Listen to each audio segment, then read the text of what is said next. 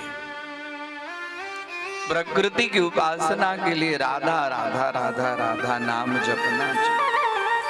अभी आप लोगों ने सुना मूल प्रकृति। अब मूल प्रकृति के प्रधान अंश स्वरूपा और 7 देवियां, संक्षिप्त में उसकी चर्चा करें। बड़ी दिव्य है, ये प्रकृति की कथा है। देवी भागवत प्रकृति की कथा। प्रकृति में कौन कौन है? ये तो 5 मूल देवियां। अब देखिए उनके प्रधान अंश स्वरूप। प्रधानांश स्वरूपा सा गंगा भुवन पावनी, विष्णु विग्रह संभूता, द्रवरूपा सनातनी। द्रवरूपा सनातनी सा गंगा। गंगा जो अभी अभी हम आप कुंभ मेले में गंगा यमुना सरस्वती तीनों के संयम में, वो और कुछ नहीं है, प्रकृति के प्रधान अंश स्वरूपा है। भुवन पावनी, भुवनम संसारम पावनी, संसार को पावन करने वाली है वो गंगा। और विष्णु विग्रह संभूता, भगवान नारायण के विग्रह से वह उत्पन्न हुई है। द्रव रूपा, ब्रह्म द्रव, द्रव जिसको प्रवाही कहते हैं, द्रव रूपा वो सनातनी है, वो प्रकृति के प्रधान अंश स्वरूपा है। ऐसे 7 है जिसमें है एक गंगा का नाम प्रथम। विष्णुभूषण रूपा च विष्णुपादा स्थिता सती। प्रधान अंश स्वरूपा, मूल प्रकृति के प्रधान अंश स्वरूपा है। दूसरे में है तुलसी, जिनकी पूजा हम करते हैं। हम प्रत्येक सनातनी अपने घर में तुलसी, तुलसी का चौरा बनाते हैं और तुलसी महारानी में रोज जल देते हैं। उनकी कथा सबको मालूम है। देवी भागवत के प्रधान अंश स्वरूपा है। तुलसी विष्णु कामिनी, विष्णु कामनी है, विष्णु प्रिया है, वो शालिग्राम प्रिया है तुलसी। और विष्णु भूषण रूपा च, वह भगवान के विष्णु के आभूषण के रूप में। भगवान नारायण की पूजा की जाए और तुलसी न चढ़ाया जाए ना, तो नारायण की पूजा पूर्ण नहीं मानी जाती। भगवान नारायण की पूजा में विष्णु माला अत्यंत से, इसके लिए विष्णु भूषण रूपा च, विष्णु पाद स्थिता सती, और वो सती के रूप में हो गई है। इसके लिए उन्होंने अपना यह शरीर का परित्याग करके के द्रव रूप नदी के रूप में, और तुलसी माता के केस से ही तुलसी वृक्ष की उत्पत्ति, जो जिसकी कथा करेंगे कल, वो प्रकृति के प्रधान अंश स्वरूपा है। देखिए, प्रकृति अर्थात गंगा की पूजा, तुलसी वृक्ष की पूजा। अब आगे क्या आता है, बड़ी सुंदर है। आगे है तीसरे नंबर पर मनसा देवी। मनसा, वो मनसा कौन है? प्रधानांश स्वरूपा सा मनसा कश्यपात्मजा, शंकर प्रिय शिष्या च महाज्ञान विशारदा। वो प्रधानांश स्वरूप है मनसा देवी। मनसा जो नागों की माता के रूप में है। मनसा कश्यपात्मजा, आत्मजा पुत्री, कस्य कश्यपस्य, कश्यप की वो पुत्री है और मन से उत्पन्न हुई है, इसके लिए इनका नाम हो गया मनसा। और शंकर प्रिय शिष्या च, भगवान शंकर की ये प्रिय शिष्या हैं। भगवान शंकर ने इनको बहुत सारे मंत्र विद्या का दान किया है, इसके लिए शंकर प्रिय शिष्या च, और इनके पास बहुत विशाल ज्ञान है, इसके लिए इनका नाम है महाज्ञान विशारदा। ज्ञान के विशारद हैं। और इतना ही नहीं, नागेश्वरस्यनन्तस्य भगनी नागपूजिता नागेश्वरी नागमाता सुंदरी नागवाहिनी। नागेश्वर जो समस्त नागों में जो सर्वश्रेष्ठ है, जिनका नाम है अनंत। नागेश्वर अनंतस्य, अनंत मतलब जो शेष नाग जिनको कहते हैं, सहस्त्र मुख धारण करने वाले, वो उनकी वो भगनी है, मतलब बहन है। वो शेष नाग की बहन है मनसा, और मनसा देवी समस्त नागों से पूजित है, इसके लिए नाग पूजिता। और नागेश्वरी वो नागों की माता भी है। नाग माता सुंदरी, देखने में अत्यंत रमणीय सुंदरी है। और नागवाहिनी, उनका वाहन और कुछ नहीं, उनका वाहन है नाग, इसके लिए नागेंद्र वाहिनी। नागेंद्र गण संयुक्ता नागभूषण भूषिता नागेंद्र वंदिता सिद्धा योगिनी नागशायिनी।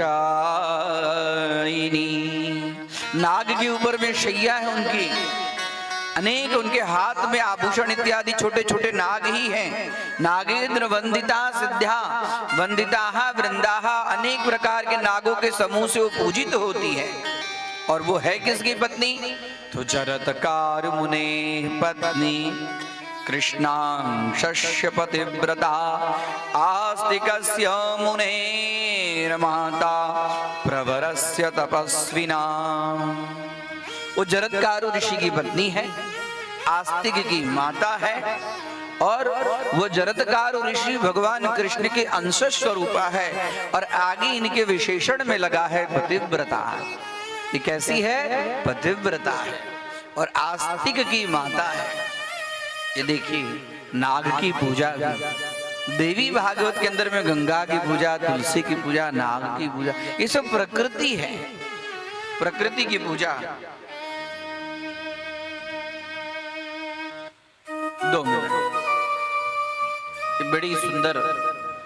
जिस किसी को भी नाग का भय हो, आगे कथा थोड़ी कल इनकी भी कथा होगी। जिस किसी के घर में नाग का भय हो, नाग बार बार आता हो, आता है ना, ऐसा होता है ना घर में अपने आप सर्प। गांव घर का माहौल है यहाँ विशेष रूप से। वैसे तो यहाँ पे इस गांव में मोर बहुत देखे हैं, जहाँ मोर होते हैं वहाँ इनकी संख्या कम रहती है। लेकिन वैसे भी ये तो वायु स्वरूपा है, सर्पा पिबन्ति पवनम।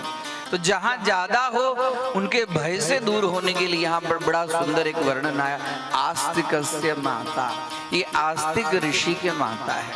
जब बहुत भय दिखाई पड़े ना बार बार, या स्वप्न में आ जाए, घर में आ जाए, आंगन में आ जाए, जाते जाते बार बार दिखे, तो उस समय आस्तिक आस्तिक आस्तिक यह नाम उच्चारण कर लेना चाहिए। जो जीव आस्तिक आस्तिक आस्तिक इस तरह से नाम उच्चारण करता है, वहां से सांप अपने आप भाग जाते हैं। आस्तिकस्य वचं सर्पो न निवर्तते तस्य मस्तकं छिन्दिं सिंच वृक्ष फलम यथा। जो सर्प आस्तिक नाम सुनकर जो यहाँ से जाता नहीं है, वह सर्प के माथे के 100 टुकड़े हो जाते हैं। ऐसा आस्तिक ऋषि ने उनको वरदान दिया है। इसके लिए जहाँ जहाँ घर में नाग का भय हो, वहाँ वहाँ आस्तिकाय नमः, आस्तिकाय नमः, आस्तिकाय नमः। अब चौथी प्रकृति के प्रधानांश स्वरूप है षष्ठी। प्रधानांश स्वरूपाया देवसेना च नारद मातृकासु पूज्यतमा सा षष्ठी प्रकीर्तिता। षष्ठी मतलब छठ, पुत्र पौत्र को देने वाली है। उन्हीं का एक नाम है देवसेना। देवसेना स्वधा स्वाहा मातरो लोक मातरः। वह 16 माताओं में एक विशेष रूप से माता है, और वो कार्तिकेय जी की अर्धांगिनी है। पुत्र पौत्र को प्रदान करने वाली है, और मातृकाओं में विशेष रूप से वह छठी की पूजा हम आप करते हैं कि नहीं करते? ये जो छठ जो होता है, छठ देखते हैं बिहार में छठ होता है, वो षष्ठी है। और उनको हम विशेष रूप से और बता दें, उसकी पूजा सब करते हैं घर में। कब करते हैं? जब बच्चे का जन्म होता है तो उसके छठी दिन में उसको क्या छठी मनाई जाती है। कई जगह छठ विशेष रूप से 6 दिन में मनाते हैं, उसके अनुकूल मनाने लायक नहीं रहते हैं तो 11 दिन में मनाते हैं, और 21 दिन तक इनको मनाने के लिए शास्त्र में विधान है। यही है षष्ठी। यह प्रकृति की प्रधान अंश स्वरूपा है। आगे है प्रकृति की प्रधान अंश स्वरूपा, जिनका नाम है मंगल चंडिका। प्रधानांश स्वरूपा या देवी मंगल चंडिका, प्रकृतिर्मुख संभूता सर्वमंगलदा सदा। ये प्रकृति के मुख से प्रकट हुई है और मंगल प्रदान करने वाली है, इसके लिए इनका नाम है मंगल। और यह शत्रु का संहार भी कर देने वाली है। जो व्यक्ति इनका स्मरण करके रण क्षेत्र में जाते हैं वहां वो चंडी स्वरूपा बन जाती है, इसके लिए इनका नाम है मंगल चंडिका। और प्रकृति के प्रधानांश स्वरूपा में जिनके लिए जिनकी कथा हम देखे, जिनके छवि का भी हम देखे, वो है काली। काली प्रधानांश स्वरूपा सा काली कमल लोचना, दुर्गा ललाट संभूता रणे शुंभ निशुंभयो, दुर्गा अर्धांग स्वरूपा सा गुणेन तेजसा समा। प्रधान अंश स्वरूपा सा काली कमल लोचना, उनके नेत्र कमल के सदृश हैं, इसके लिए कमल लोचना काली। और दुर्गा ललाट संभूता, कल ही हमने कथा, परसों हमने कथा देखी कि वह भगवती उनके शरीर से एक अंग निकल गया अंबिका के रूप में, तो कृष्ण वर्णा हो गई। और वह कृष्ण की हमेशा स्मरण करती रहती है, वो इसके लिए वो कृष्ण वर्णा है। और कल भी हमने देखा कि जब दुर्गम राक्षस की कथा आई तो उस समय में भगवती के शरीर के अनेक भाग से देवी देवताओं की उत्पत्ति हुई, उसमें काली की उत्पत्ति दुर्गा ललाट संभूता, भगवती के ललाट से इनकी उत्पत्ति हुई है। और सातवीं जो प्रधानांश स्वरूपा है जिनका नाम है वसुंधरा। वसुंधरा मतलब ये पृथ्वी। प्रधानांश स्वरूपा सा प्रकृति वसुंधरा, आराधिता सर्वेषां सर्वसस्या प्रकीर्तिता। सा प्रकृतिश्च वसुंधरा, वह पृथ्वी भी प्रकृति के प्रधान अंशों में एक अंश है और समस्त जगत की आधार रूपा है। आधार रूपा सर्वेषाम सर्वसस्या प्रकीर्तिता, यह रत्नों की खान है, इसी के लिए इनका नाम है वसुंधरा। वसुंधारयति सा वसुंधरा, वसूनि अर्थात रत्नानि धारयन्ति, इसके लिए इनका एक नाम है रत्न गर्भा। इनके गर्भ में रत्न सब छुपे हुए हैं और यह समुद्र की आश्रय स्वरूपा भी है, इसके लिए इनका एक नाम है सर्वसस्या प्रकीर्तिता। इस तरह से अभी हम देख रहे हैं कि ये जो प्रकृति के प्रधान अंश स्वरूपा ये 7 है, मूल प्रकृति 5 और प्रधानांश स्वरूपा है 7, और बहुत सी प्रकृति की अंशांश कलाएं हैं जिनकी कथा आगे करेंगे समय को देखते हुए।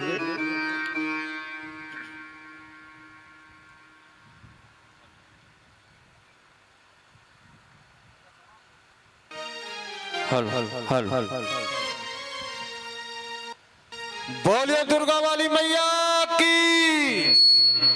हमारे कुछ दूर के संबंधित आए हैं, हम पिंटू भैया से आग्रह करेंगे गुरुजी के साथ आप लोग आइए, गुरुजी का आशीर्वाद लेकर के और अपनी यात्रा पर निकलिए। और बड़े भैया सुशील कुमार जी से आग्रह करेंगे कि वे यहाँ आए, उनको जो है अपने तरफ से कुछ भेंट करके जो है भेजें। आइए पिंटू भैया आइए।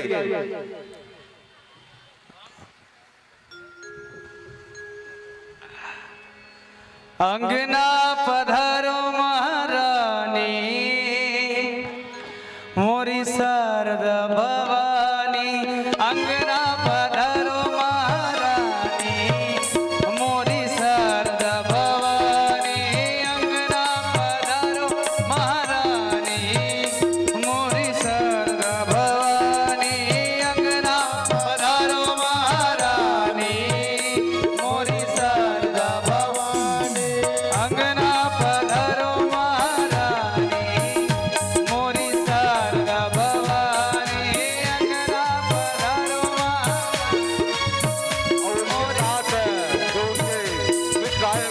काट रहा है, आप भी 2 कदम यहाँ आ जाइए।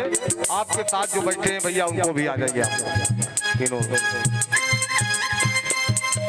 कर दो कृपा महारानी हो, कर दो कृपा महारानी, मोरी शारदा भवानी अंगना पधारो महारानी, मोरी शारदा भवानी अंगना पधारो महारानी, मोरी शारदा भवानी। बोलो दुर्गा वाली मैया की।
बोले शारदा मैया की।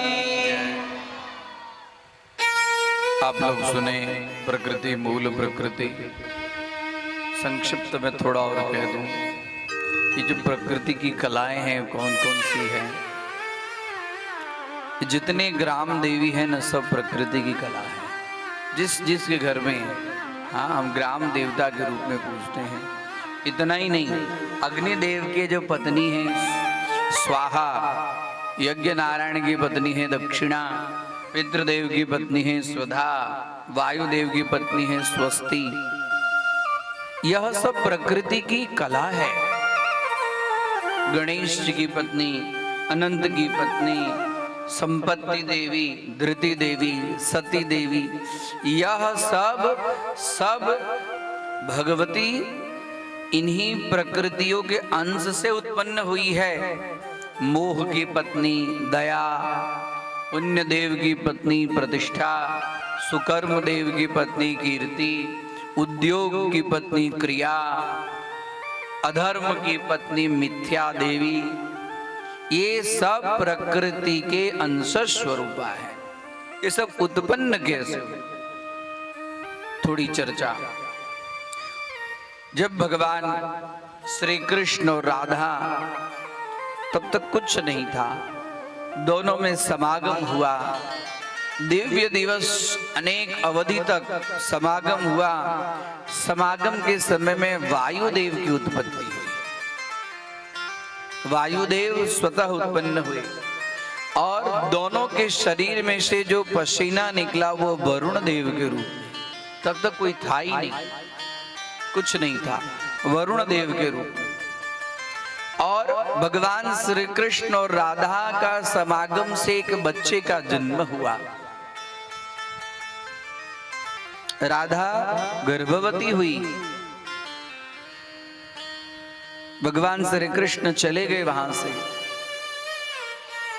राधा ने एक बालक का जन्म दिया। उस बालक को जन्म देते ही राधा ने जल के अंदर में फेंक दिया।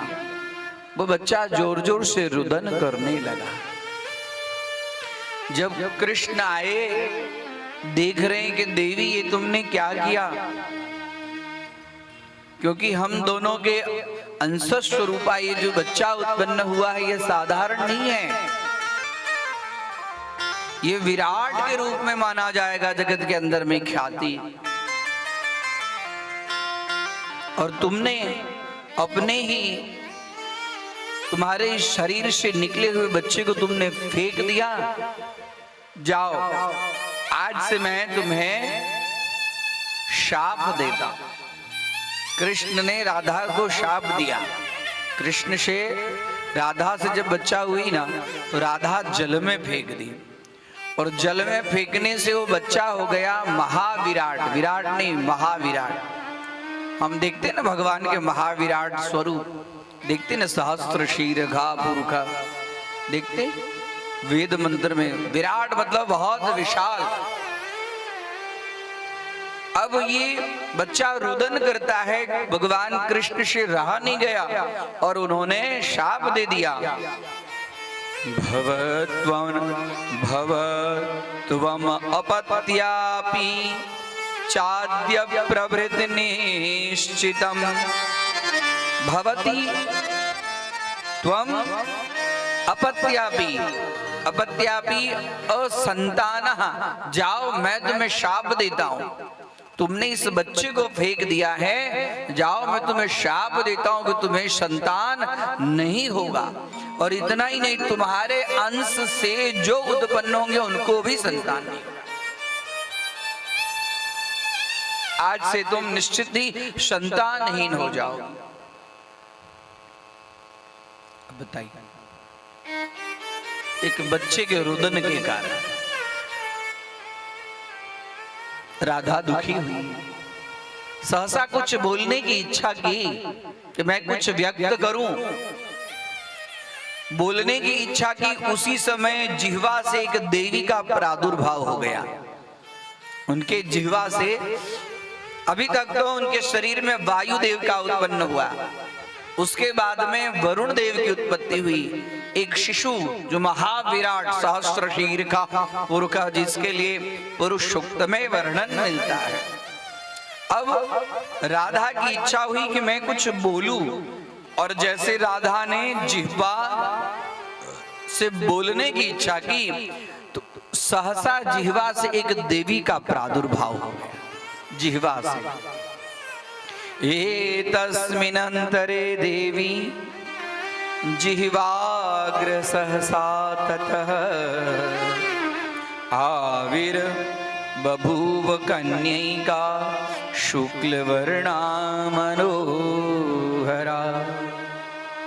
एतस्मिन्नन्तरे उसी समय वह देवी जिह्वाग्र सहसा ततः तुरंत सहज रूप में जिह्वा से उत्पन्न हुई और वो कन्या के रूप में उत्पन्न हुई।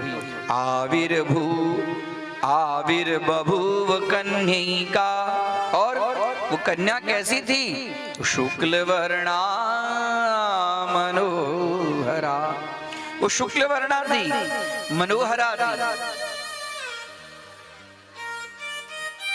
राधा के जीह से जो कन्या की उत्पत्ति हुई वही कन्या सरस्वती के रूप में प्रकट हो। बोलिए सरस्वती मैया की जय। सरस्वती की उत्पत्ति भगवती राधा के जिह्वाग्र से हुई। जिह्वाग्र सहसा ततः, सरल रूप वो है सरस्वती। सरसम सौंदर्यम, सरसम सरस। रस शब्द का अर्थ होता है ब्रह्म, रसो वैशः ईश्वरः। और ईश्वर के साथ में जो वती है, जिसको पुत्र होता है उसको क्या कहते हैं हम? पुत्रवती कहते हैं ना। जिसको यश होता है उसको क्या कहते हैं? यशोवती। जिसके पास में सौभाग्य होता है उसको क्या कहते हैं? सौभाग्यवती। वैसे ही जिसके पास में सरस चीज है, सरसम सुंदरम सौम्यम, जो सरस ईश्वर सहित जो चीज है उनका नाम है सरस्वती। जो रस के सहित में, जो ज्ञान के सहित में, जो विद्या के सहित में है, जो कला के सहित में है, जो सौम्य स्वरूपा है, उनका नाम है सरस्वती। और इतने में भगवती राधा के शरीर से वामांगर्धाच कमला दक्षिणाध्यापिक राधिका, और राधा के वाम अंग से, बाएं अंग से एक देवी प्रकट हुई, और वो देवी कमला के रूप में उसकी प्रसिद्धि हो गई। कमला अर्थात लक्ष्मी। देखिए आप, एक राधा से सरस्वती की उत्पत्ति जिह्वाग्र, और बाएं अंग से लक्ष्मी की वामांग कमला प्रादुर्भूता, तुसा नारी, वह नारी कमला प्रकट हुई। और इतने में ही देखते देखते एतस्मिन्नन्तरे कृष्णो द्विधा रूपो बभूवः, वो जो दो द्विभुज जो थे वो दक्षिणार्ध द्विभुजो स्याद वामार्धाश्च चतुर्भुज। वो जो कृष्ण थे वो कृष्ण में से दक्षिणार्ध, दक्षिण अंग से, दाहिने अंग से एक रूप अलग हो गया। दाहिने अंग से एक द्विभुज रूप, और बाएं अंग से चतुर्भुज, वामार्धाश्च चतुर्भुज। जो एक ही थे वो एक दो भाग में बट गए। वाम अंग से जो द्विभुज जो थे वो कृष्ण के रूप में रहे, और उन्हीं से जो एक अलग चतुर्भुज जो हुआ वो हो गए नारायण। अर्थात कृष्ण के ही अंग से नारायण की उत्पत्ति देवी भागवत के अंदर में। अब ये नारायण यहां पर प्रकट हुए, सशंख चक्रम शकरीट कुंडलम। भगवान श्री कृष्ण कहे कि आप वैकुंठ में आप निवास करें, और लक्ष्मी और सरस्वती दोनों को भी आदेश दिए कि आप भी जाइए और आप भी वैकुंठ के अंदर में इनके साथ में निवास करें।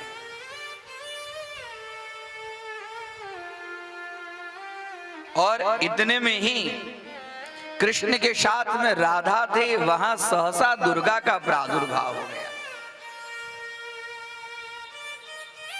नारायण के नाभि सरोवर से ब्रह्मा जी का प्रादुर्भाव हो गया।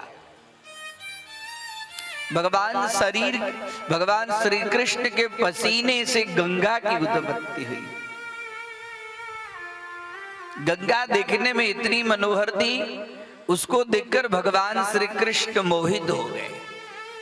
और जैसे उसको देखकर भगवान श्री कृष्ण मोहित हो गए, तुरंत सहसा रूप में राधा आई, समझ गई कि भगवान श्री कृष्ण मोहित हैं। राधा भगवान श्री कृष्ण के अंग में ये गंगा भगवान श्री कृष्ण के अंग में अपने आप समा गई। जब गंगा के समा जाने से जल कहीं निकला नहीं, उस समय ब्रह्मा जी प्रार्थना किए और भगवान श्री कृष्ण के अंगूठे से गंगा जी बाहर आ गई। और जब गंगा जी बाहर आ गई तो बोली, भगवान श्री कृष्ण बोले कि गंगे तुम यहां मत रहो, तुम भी जाओ नारायण की सेवा में। यहां पर वैकुंठ में तीनों देवियां आ गई नारायण की सेवा में। कौन कौन सी देवी आ गई? कौन कौन सी देवी आ गई? सरस्वती, लक्ष्मी और साथ में गंगा। तीनों वैकुंठ में निवास करने लगी भगवान नारायण के साथ में। अब तीनों तो तपस्विनी थी, तीनों एक से एक थी। एक दिन की बात है कि लक्ष्मी माता भगवान नारायण की चरण सेवा कर रही थी। इतने में ही गंगा जो है वो भगवान नारायण के तरफ श्रृंगार युक्त हास्य करने लगी। और हास्य ही नहीं करने लगी, थोड़ा हाव भाव भी प्रकट करने लगी। और वहीं पर नजदीक में बैठी हुई थी सरस्वती। तो सरस्वती से रहा नहीं गया, सरस्वती सहसा बोल पड़ी, अरे गंगे, हम दोनों बहनें यहां बैठी है और तू नारायण के साथ में इधर उधर श्रृंगार हास्य युक्त ऐसे कर रही है, यह तुझे शोभा नहीं देता। तू ही क्या परम सुंदरी है, हम लोग सुंदरी नहीं है। भगवान नारायण बोले, अरे देवियां तुम शांत रहो। भगवान नारायण समझ गए कि तीनों देवियों में अरस परस में कुछ न कुछ खटपट होनी शुरू हो गई है। तीन तिगड़ा काम बिगड़ा, ये पुरानी कहावत है। कभी भी तीन नौकर को रखनी नहीं चाहिए, तीन पत्नी को भी नहीं रखना चाहिए। जहां जहां तीन रानी आई है, देखिए वहां वहां कुछ न कुछ गड़बड़ होता है कि नहीं होता है। भगवान समझे ये तीनों मेरे साथ में मेरे मत्थे ही आ गई है। वहां भगवान अंतर्धान हो गए। और भगवान के अंतर्धान होते ही सरस्वती माने नहीं थी, उससे रहा नहीं गया और तुरंत वह क्रोधावेश में आ गई। हाँ? और क्रोधावेश में आकर कही कि तू अपने आप को बड़ी सुंदरी थी, जब हम दोनों बहनें नहीं रहती तब तुम इस प्रकार के हाव भाव प्रकट कर दी। वह गंगा भी क्रोधित हो गई। गंगा भी बोली कि इसमें तुम्हें क्या जलन हो? जब भगवान नारायण हमारे तरफ देख रहे थे, हम नारायण की तरफ देख रहे थे, तुम्हें ऐसे जलन क्यों हो गई? बोले, अरे दुष्टा, मैं तुझे समझा रही हूं और तू समझने के लिए राजी नहीं है। तू ही अपने आप को बड़ी सुंदरी समझती है, हम लोग सुंदरी नहीं है। जा, मैं तुझे शाप देती हूं। सरस्वती अत्यंत क्रोधित हो गई और सरस्वती क्रोधित हुई और शाप दी, जा तू अभी मेरे साथ में इस तरह से बात करी है, मैं तुझे शाप देती हूं कि तू नदी के रूप में बन जा और तू समस्त पापियों का पाप धोने का काम कर।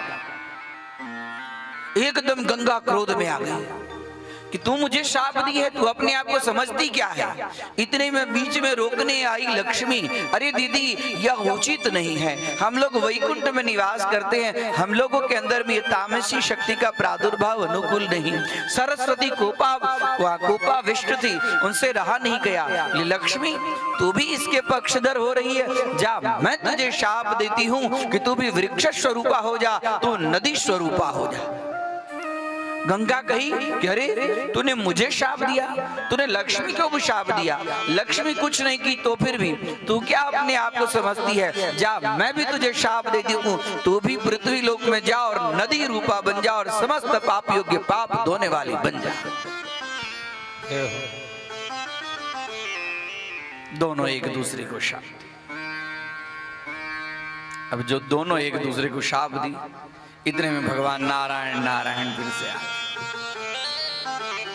भगवान नारायण को सब ज्ञान था, इसके लिए भगवान नारायण अंतर्हित हो गए। बोले देवियां, तुम लोगों ने क्रोध में आकर एक दूसरे को शाप दे दिया, अब तुम लोग यहां रहने वाले नहीं हो, जाओ। हाथ जोड़ने लगी, हे नाथ आपसे हम अलग होकर जी नहीं सकते, आप हमें अपने से अलग मत कीजिए, जो होगी हम लोग भोग लेंगे अरस परस। तीनों जैसे क्रोध शांत हुआ, तीनों अरस परस में रोने लगे कि हमने क्या कर दिया। भगवान नारायण बोले, गंगे जाओ, तुम दीर्घावधि तक पृथ्वी के अंदर में निवास करो और समस्त पापियों को पाप दो, और उस पृथ्वी के ऊपर में समुद्र के अंदर मेरा ही अंश है और तुम मुझे वहां पे प्राप्त करोगी। वही गंगा सागर के रूप में प्राप्त होती है। वो भगवान सागर भगवान नारायण के ही अंश है। और बोले कि एक अंश से तुम शिव जी के पास में रहोगी, आधे अंश से तुम हमारे पास में रहोगी, और विशेष अंश से तुम पृथ्वी के अंदर में नदी के रूप में प्रवहन करोगी और समस्त पापियों के पाप को धोगी। रो रही है सरस्वती भी, रो रही है, हे नाथ आप मुझसे अपने से अलग मत कीजिए। बोले सरस्वती जाओ, तुम भी, तुमने शाप दिया है, तुम भी अब यहाँ रहने योग्य नहीं हो, जाओ तुम पृथ्वी के अंदर में और नदी के रूप में द्रवित रहो, और तुम भी पापियों के पाप को दुख को दूर करो, और तुम एक अंश से ब्रह्मा जी के पास में रहोगी और आधे अंश से तुम हमारे पास में रहोगी। और हे लक्ष्मी, तुमको सरस्वती ने शाप दिया है, तुमने किसी को शाप नहीं दिया है, इसके लिए तुम शापित तो तुम भी हो, तुम विशेष अंश से मेरे पास में रहोगी, आधे अंश से सरस्वती ने तुम्हें शाप दिया है, तुम आधे चतुर्थांश से तुम वृक्ष स्वरूपा बन जाओगे, और तुम अल्पकाल थोड़े ही समय के लिए नदी के रूप में, पद्मावती के रूप में, नदी में पद्मावती के रूप में तुम पृथ्वी के अंदर में जाओ, और बहुत ही कम समय तक तुम वहां पे प्रवाहित रहोगी, और तुम विशेष रूप से हमारे पास ही हमेशा निवास करोगे। आज भी देखिए गंगा उसी शाप के फलस्वरूप, गंगा तेरा पानी अमृत झरझर बहता जाए, गंगा तेरा पानी अमृत झरझर बहता जाए, गंगा तेरा पानी अमृत झरझर बहता जाए। युग युग से इस देश की धरती, युग युग से इस देश की धरती तुझसे जीवन पाए, गंगा तेरा पानी अमृत झरझर बहता जाए, गंगा तेरा झर झर बहता जाए। जय हो।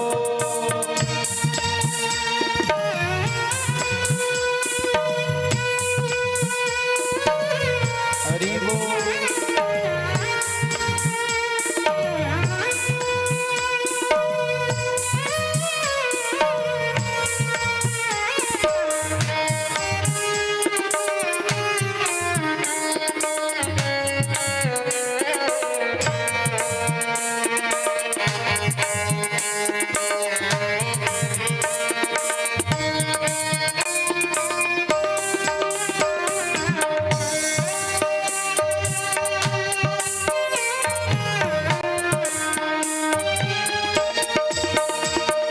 दूर हिमालय से तू आई, गीत सुहाने गाती, गीत सुहाने गाती, सुहाने गाती। बस्ती बस्ती जंगल जंगल सुख संदेश सुनाती, सुख संदेश सुनाती। तेरी चांदी जैसी धारा, ओ तेरी चांदी जैसी धारा मीलों तक लहरा। गंगा तेरा पानी अमृत झर झर बहता जाए। गंगा तेरा पानी अमृत झर झर बहता जाए। युग युग से इस देश की धरती तुझसे जीवन पाए। गंगा तेरा पानी अमृत झर झर बहता जाए। बोले गंगा मैया की। हर हर गंगे, हर हर गंगे, हर हर गंगे, हर हर गंगे, हर हर गंगे।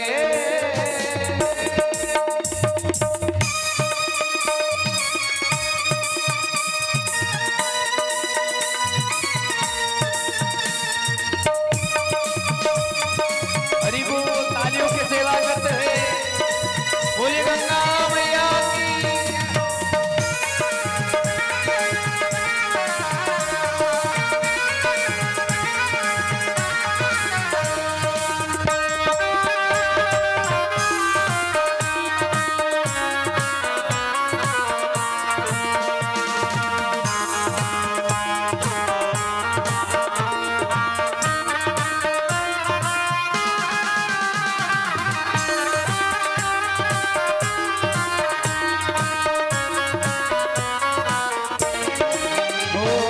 कितने सूरज उभरे डूबे गंगा तेरे द्वारे हो।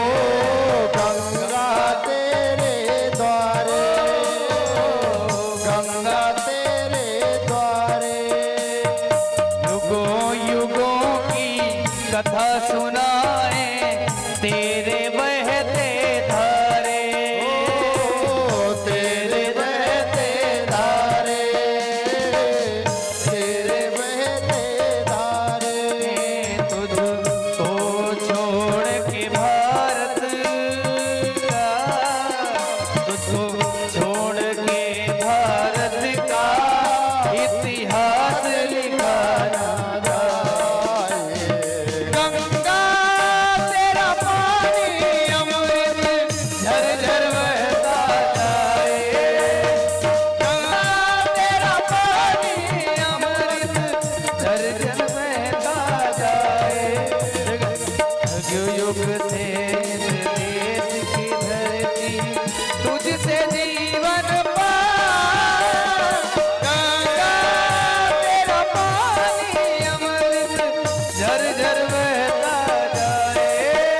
हर हर गंगे, हर हर गंगे, हर हर गंगे, हर हर गंगे, हर हर गंगे, हर हर गंगे गंगा तेरा पानी अमृत झर झर बहता जाए गंगा तेरा पानी अमृत झर झर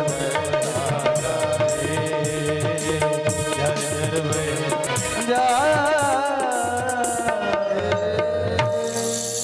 बोलो हर हर गंगे हर गंगे गंगे यो ब्रूयात् योजनानां शतैरपि तस्य नश्यन्ति पापानि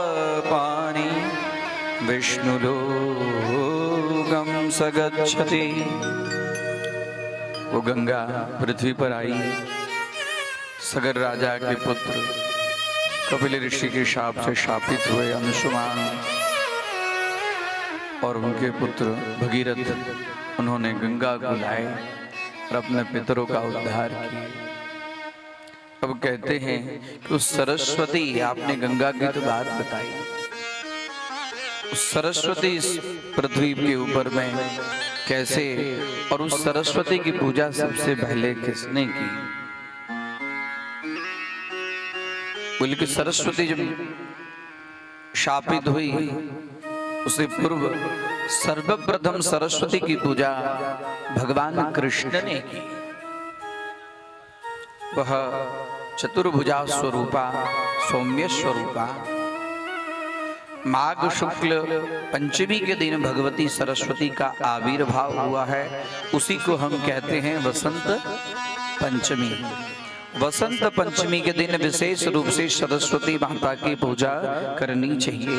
कई जगह भारत में, कई प्रदेश के अंदर में सरस्वती माता की जो मूर्ति और या फिर अक्षर ग्रंथ स्वरूपा, जहाँ पे संगीत विद्यालय है वहाँ पर संगीतों की पूजा, संगीत शास्त्र की पूजा, विशेष रूप से विद्वान लोग भगवती सरस्वती की माघ शुक्ल पंचमी के दिन पूजा करते हैं। जो व्यक्ति भगवती सरस्वती की पूजा करते हैं वह विद्यावान होते हैं, उनको कभी भी विस्मृति नहीं होती है। भूलने की जो शक्ति है विस्मृति नहीं होती, स्मृति प्रदात्री है। जो व्यक्ति देवी भागवत में वर्णन मिलता है कि याज्ञवल्क ऋषि को गुरुदेव ने शाप दे दिया कि जाओ तुम सारे विद्याओं को भूल जाओ। बड़ी सुंदर कथा है। एक बार वैशंपायन ऋषि, महाभारत की कथा है, उसका संदर्भ जो थोड़ा सा उल्लेख, उसका संबंध देवी भागवत के अंदर वर्णन मिलता है कि वैशंपायन ऋषि के अंदर में बहुत सारे शिष्य शब्द विद्या अध्ययन कर रहे थे, और जिस राजा के द्वारा यह गुरुकुल संचालित था उस राजा को संतान नहीं था। संतान की प्राप्ति के लिए राजा आए, बोले कि भगवान हमें राज ज्योतिषों ने कहा कि ब्राह्मण के आशीर्वाद से आपको पुत्र की प्राप्ति होगी, तो कृपा करके हमारे महल में रोज एक कोई न कोई ब्राह्मण आए और वह आशीर्वाद हमें दें। उनके आशीर्वाद से हमें पुत्र की प्राप्ति होगी।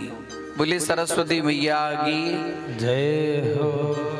झांकी के बाद में कथा में वो रस नहीं रहता है, मैं देखता हूं, लेकिन मैं थोड़े कथा का आरंभ कर दिया। आप लोग शांत चित्त से बैठे हैं, उसके बाद में सरस्वती माता के हम पूजन भी करेंगे और आगे कथा के विराम के तरफ हम प्रस्थान करेंगे। बड़ी सुंदर कथा है। जब राजा आए वैशंपायन ऋषि के आश्रम में, तो बोले ब्रह्मन मुझे ब्राह्मण के आशीर्वाद से पुत्र की प्राप्ति होगी, तो इसके लिए रोज आप एक ब्राह्मण को भोजन के लिए मेरे महल में भेजिए, उनकी सारी व्यवस्था की जाएगी। बोले ठीक है। वैशंपायन बैठे, सभा बुलाए सभी की और बोले कि देखो राजा आए थे और उन्हें ब्राह्मण के आशीर्वाद से पुत्र की प्राप्ति है। इसके लिए सभी को एक एक दिन राजा के पास में ब्राह्मण भोजन करने जाना है और राजा को आशीर्वाद देना है। सब बैठे थे, उसमें से एक बच्चा उठा और कहा, हे भगवान, जो एक बार भोजन करेगा वो दोबारा भोजन करने जाएगा कि नहीं जाएगा? बोले नहीं जाएगा। अरे हजारों की संख्या में शिष्य थे, कितना साल लग जाता? बोले नहीं, जो एक बार भोजन किया है वो दोबारा नहीं जाएगा। बात हो गई, राजा के सवारी आती, रोज ब्राह्मण देवता जाते, राजा उनका पाद प्रक्षालन करके सुंदर रूप में भोजन कराते। ऐसे करते करते करते करते एक दिन राजा को कहीं बाहर जाना था रानी के साथ में, और इतने में ही राजा ने मंत्री को बता दिए कि जो कोई ब्राह्मण आएंगे उनको आप विधिवत, जैसे मैं करता हूं वैसे हाथ पांव धुलाकर आनंद से भोजन कराइएगा और मेरे लिए जो आशीर्वाद रहेगा वो मेरे शैया के ऊपर में फेंकवा दीजिएगा। उस दिन राजा थे नहीं, मंत्री ने जैसे बोले वैसे वही बटुक आया भोजन करने के लिए। मंत्री को कहा कि आप मुझे आशीर्वाद के लिए अक्षत दीजिए। मंत्री ने अक्षत दिया। आ ब्रह्मन् ब्राह्मणो ब्रह्मवर्चसी जायताम महाराष्ट्रे राजन्यः। राजा को आशीर्वाद देते हुए उस ब्राह्मण के बालक ने जैसे ही रानी के सैया के ऊपर में अक्षत छीटा, उस सारा अक्षत जैसे हीरे मोती होते हैं वैसे पूरा का पूरा वो अक्षत हीरे मोती बन गया और पूरा वो महल जगमग जगमग जगमग जगमग ज्योति के कारण प्रकाशित होने लगा। ये आशीर्वाद देखिए, ब्राह्मण के आशीर्वाद में क्या बल होता है। वो मंत्री देखकर आश्चर्यचकित हुआ, वो तो चले गए। अब जैसे संध्या काल राजा और रानी आए तो देख रहे हैं कि महल तो एकदम चकमक चकमक एकदम जगमगा रहा है। बोले कि मंत्री ये कैसे हुआ? बोले एक ब्राह्मण आए थे, आप जैसे बोले उन्होंने आशीर्वाद दिया, आशीर्वाद के फलस्वरूप सुबह होते ही फिर से राजा वैशंपायन के आश्रम में पहुंचे कि हे भगवान, जो बटुक कल गए थे भोजन करने के लिए उस बटुक को आज भेजिए। हम कल नहीं थे, हमसे बड़ा अपराध हो गया। अब वैशंपायन के हजारों की संख्या में 88,000 ऋषि तो खाली शौनक आदि में थे। ये वैशंपायन की बात, हजारों की संख्या में गुरुकुल में ऋषि मुनि सब रहते थे, वेदाध्ययन करते थे। वैशंपायन ऋषि फिर से सभा बुलाए और बोले कि कल कौन गए थे ब्राह्मण भोजन करने के लिए? तो वही जो छोटा सा लड़का था वो उठकर खड़ा हुआ, बोला भगवान मैं गया था। बोले आज आपको जाना है? बोले मैं नहीं जाऊंगा। बोले मैंने कहा आपको जाना है आज। बोले गुरुदेव मैंने ही पूछा था कि जो बच्चा एक बार जाएगा वो दोबारा जाएगा कि नहीं जाएगा, तो आपने कहा था नहीं जाएगा। तो बोले मैं आज्ञा दे रहा हूं, गुरु आज्ञा विचारणीय, ये गुरुदेव की आज्ञा है। बोले नहीं, ये गुरुदेव की आज्ञा नहीं है, ये राजा की आज्ञा है। गुरुदेव की आज्ञा होता तो मैं निश्चित रूप से जाता, ये राजा की आज्ञा है। मैं दूसरे ब्राह्मण बटुक का भोजन आज मैं स्वीकार नहीं करूंगा। गुरुदेव को क्रोध आया, थोड़ा कुछ पढ़ लिख लिया, मुझे ज्ञान सिखाने लगा है।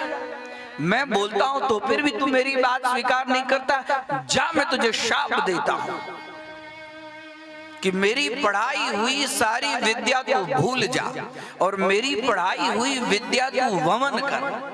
वमन मतलब उल्टी कर। और तुरंत वो जो बच्चा था उसी बच्चे का नाम आगे जाकर याज्ञवल्क्य का नाम, और उन्होंने वमन किया, उल्टी किया, और उल्टी में जो बच्चे ने वेद मंत्र पढ़े थे वो उनके पेट से हीरे मोती की तरह वह सारे मंत्र बाहर निकलने लगे। वैशंपायन ने अपने शिष्यों से कहा, तितरी भूतवा गृहिणी, या तितरी मतलब तितरी नाम के पक्षी बनकर वो सारे वेद मंत्र को ग्रहण कर। और उनके शिष्य सब तितिर नाम के पक्षी हो गए और उन्होंने वेद मंत्र को ग्रहण किया। और वही वेद मंत्र आगे चलकर एक उपनिषद के रूप में वर्णन हुआ, जिस उपनिषद का नाम पड़ा तैत्तरीयोपनिषद। जय हो। वही उपनिषद अब इस छोटे से बच्चे के अंदर में विस्मरण हो गया गुरु के शाप के कारण। अब क्या करें? अब सूर्य नारायण से प्रार्थना किए, मैं वेद मंत्र वेद विद्या विहीन हो गया हूं, आप मुझे वेद की शिक्षा दीजिए। सूर्य नारायण बोले, देखो मेरी गति तो बहुत तेज होती है और पढ़ने वाला जब तक उसके गुरु की नजर शिष्य की नजर से मिले ना, तब तक वो विद्या बराबर उसके अंदर में आती नहीं है। तो वो वैशंपायन बोले कि मैं उल्टा उल्टा दौड़ूंगा, आपके गति के समान में उल्टा उल्टा दौड़ूंगा, आप मुझे वेद विद्या का ज्ञान दीजिए। और सूर्य नारायण प्रसन्न हुए, उन्होंने याज्ञवल्क्य को पुनः वेद पढ़ाया। और याज्ञवल्क्य को जो वेद पढ़ाया उसी वेद का नाम पड़ गया शुक्ल यजुर्वेद। और याज्ञवल्क्य ने वमन करके जो वेद निकाला उस वेद का नाम पड़ गया कृष्ण यजुर्वेद। उसके बाद में वेद पढ़ तो लिए, लेकिन शाप के कारण उनको याद रहता नहीं था। वही याज्ञवल्क्य ऋषि ने देवी भागवत के अंदर में सरस्वती माता की पूजा की, उन्होंने सरस्वती माता की स्तोत्र की रचना की, जो देवी भागवत के अंदर में सरस्वती स्तोत्र के नाम से प्रसिद्धि है। याज्ञवल्क्य महाराज ने सरस्वती माता के स्तोत्र की रचना की और उस रचना से सरस्वती माता प्रसन्न हो गई और याज्ञवल्क्य को स्मरण शक्ति प्रदान की। बोले सरस्वती मैया की जय। जो कोई भी व्यक्ति सरस्वती माता की पूजा करते हैं उनकी स्मरण शक्ति बढ़ जाती है, वेद का ज्ञान की प्राप्ति होती है, वेद विज्ञान का ज्ञान उनको स्वतः प्राप्त हो जाता है, वाणी निर्मल होती है, बुद्धि कुशाग्र होती है, सरल और सहज स्वभाव के होते हैं। ऐसी सरस्वती माता की विशेष रूप से पूजा करनी चाहिए। रवि रुद्र पिता विष्णुनुतं हरिचंदन कुंकुम पंकयुतं। रवि रुद्र पिता विष्णुनुतं हरिचंदन कुंकुम पंकयुतं। मुनिवृंद गणेन्द्र समान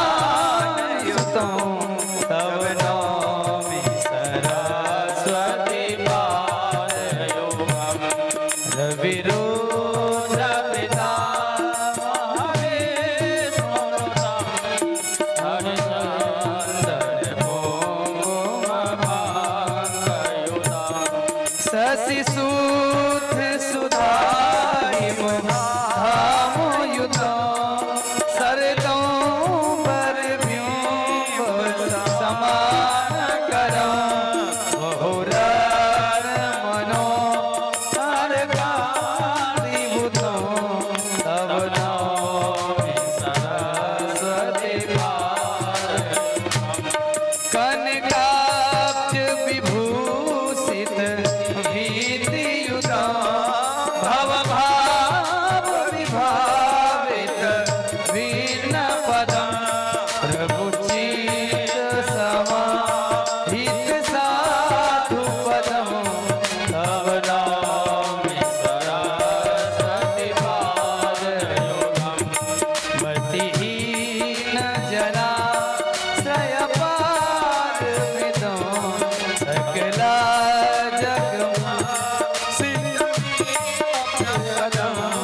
परिपूरित विश्व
हेलो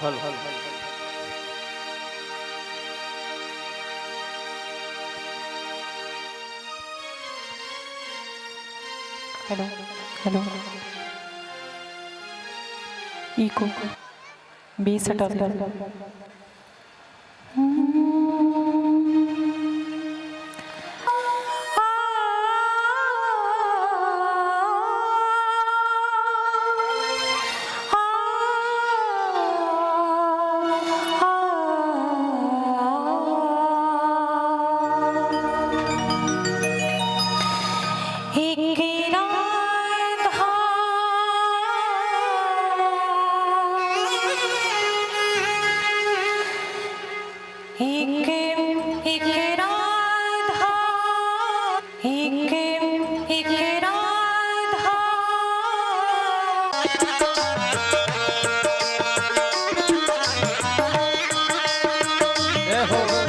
तालियों के सेवा करते भाव से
जय माता दी।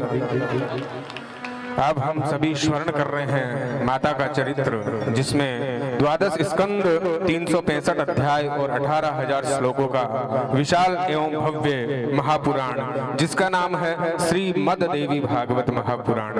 आज सप्तम दिवस की कथा माँ भगवती, महासरस्वती और महालक्ष्मी जी का विशेष उपाख्यान परम पूज्य महाराज श्री के मुखारविंद से हम सभी माता भक्तों ने स्मरण किया। कल की कथा में सावित्री चरित्र और माता की विभिन्न प्रकार के लीलाओं का वर्णन परम पूज्य महाराज श्री के मुखारविंद से हम सभी माताओं भक्तों को स्मरण करने का शुभ अवसर प्राप्त होगा और माँ सावित्री की विशेष झांकी आपको दर्शन करने का सौभाग्य प्राप्त होगा। और आज महासरस्वती की झांकी है, उसका पूजन जो भी माताएं बहिनें आप करना चाहते हैं वह सभी एक क्रमबद्ध होकर के माँ भगवती के सामने आकर के क्रमबद्ध होकर के पूजन कर सकते हैं। अब कथा विराम की ओर हमारे बीच उपस्थित सम्माननीय जन आयोजक परिवार की तरफ से उनका सम्मान करना चाहते हैं।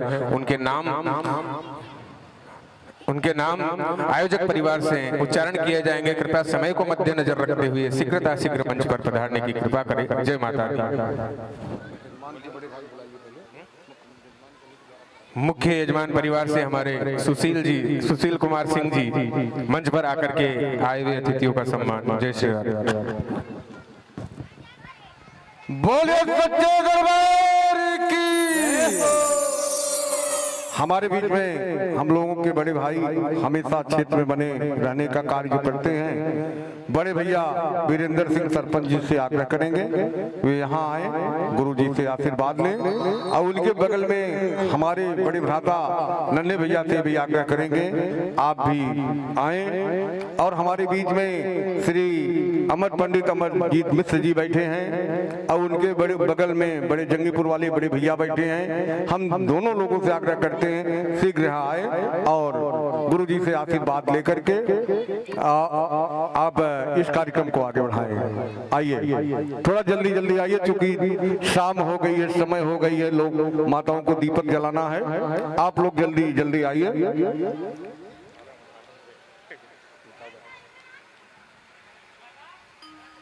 चारों लोगों को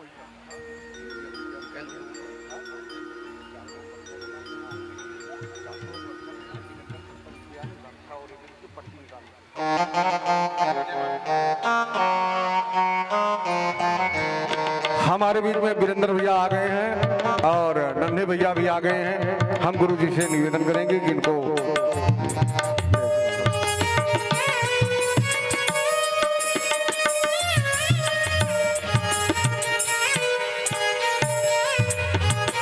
बोले दुर्गा वाली मैया की।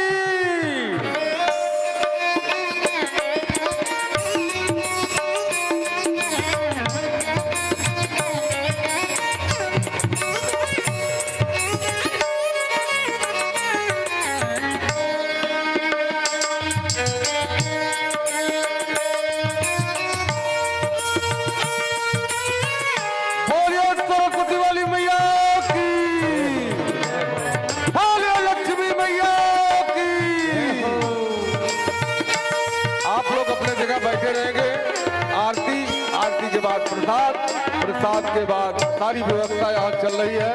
आप लोगों के सहयोग की अपेक्षा है। कार्यक्रम लगा हुआ है, कल भी है, परसों हवन है, गुरु जी विस्तार से बताएंगे।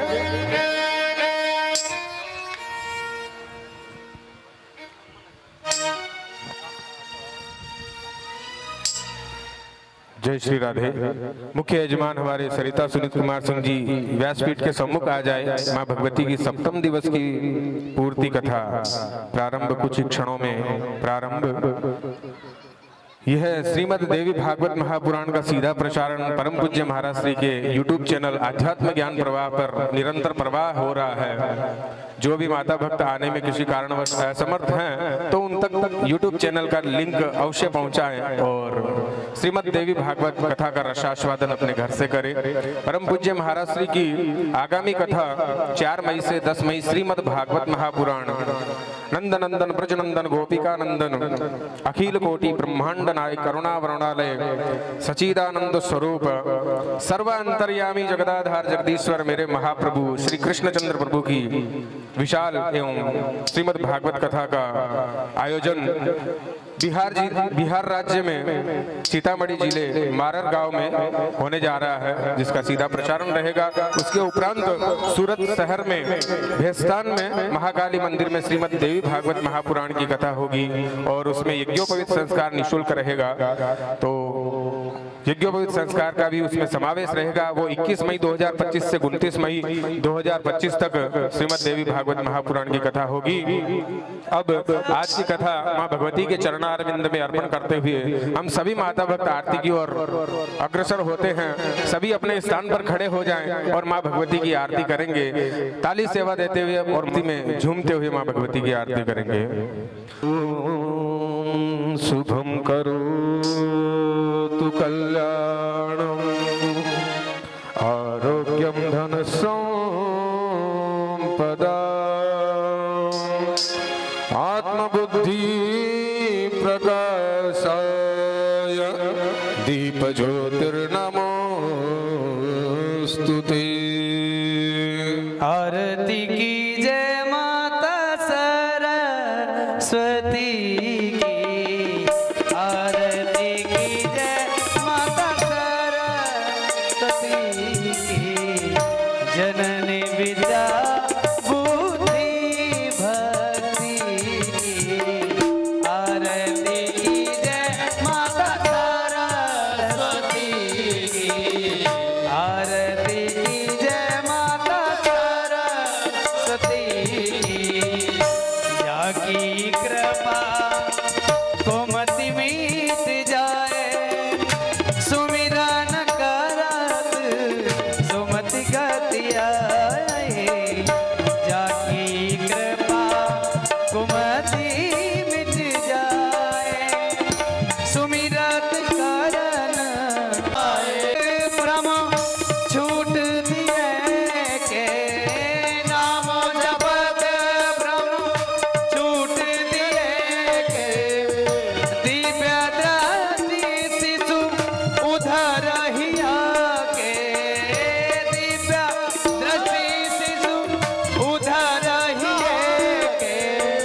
मिलहि दर्श पावन सिया सिया के, मिलहि दर्श पावन सिया सिया के। उड़ाई सुरभि युग युग कीर्ति की।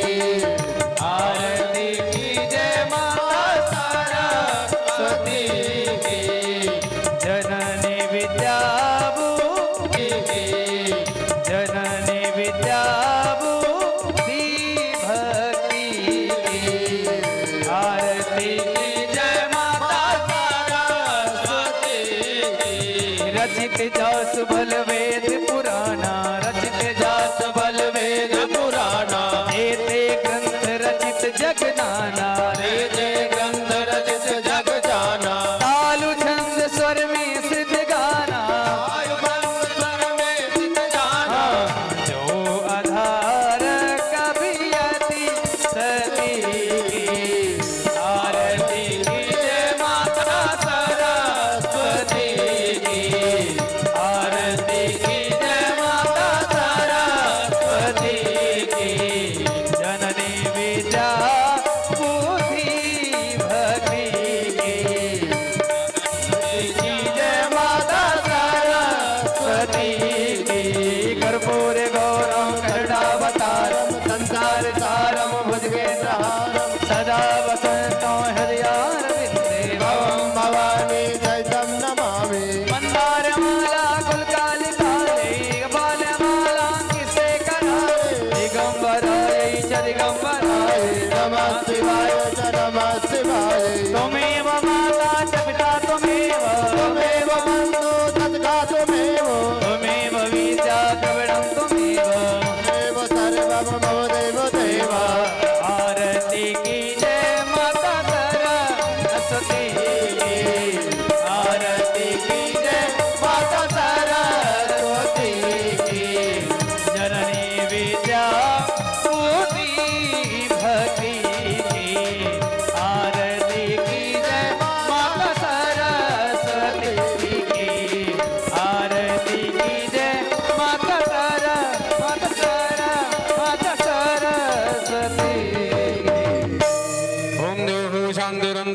शांति पृथ्वी शांतिरावः शांतिरोषधयः शांति वनस्पतयः शांतिर्विश्वे देवाः शांति ब्रह्म शांति सर्वगुण शांति शांतिरेव शांति क्षमा शांतिरेति ओम महाध मंत्र पुष्पांजलि महा ओम जग्नेन जग्नमय जंत देवास निधर्माणि प्रथमानि आसन्नादेहनवं महिमान सचंद्र यत्र पूर्वेशाद्यः सन्ति देवा ओहो एकदन्ताय विद्महे वक्रतुण्डाय धीमहि तन्नो दन्ति प्रचोदयात् ओम नारायणाय विद्महे वासुदेवाय धीमहि तन्नो विष्णुः प्रचोदयात् ओम कात्यायनी च विद्महे कन्याकुमारी च धीमहि तन्नो मा भगवती प्रचोदयात् ओम तत्पुरुषाय विद्महे महादेवाय धीमहि तन्नो रुद्रः प्रचोदयात् ओम यस्याग्रे द्राट द्राट धृट धृट ममलं दण्ड दण्ड दण्ड तैलं तैलं तु तैलं कुकुकुकुकुमं खङ्ग खङ्ग खङ्ग डंसं डंसं तु हिडु हि चकितं धूपकं भूयनालं ध्यायस्ते विप्रगाहि शवसति शवलः पातु चन्द्रचूड नानासुगन्धि पुष्पाणि यथा कालोद्भवानि च पुष्पाञ्जलि मया दत्ता गृहण परमेश्वरी मंत्र पुष्पाञ्जलि